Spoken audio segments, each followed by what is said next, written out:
করে হরি মন্দিরে গিয়ে ধুলায় লুটিয়ে পড়েছে আমার অশ্বিনী। বিদায় ওরা কান্দি, চির বিদায় জানিয়ে যাচ্ছি। তবে যদি সত্যি সত্যি তোমাকে আমি ভালোবেসে থাকি, হে দয়াল হরিচাঁদ, আমার কাছে তোমাকে আসতেই হবে বাবা, আমার কাছে তোমাকে আসতেই হবে। ধীরে ধীরে যখন বিদায় নিয়ে চলেছে, পিছন থেকে ভোলা কুকুর কাপড় টেনে ধরেছে।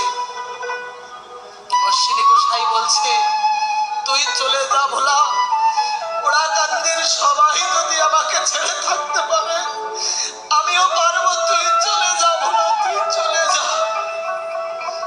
অশ্বিনী গোসাই যখন এক পা দু পা অগ্রসর হয়েছে, গুরুচাঁদ ঠাকুর পিছন থেকে ডাক দিয়েছে, অশ্বিনী শোন,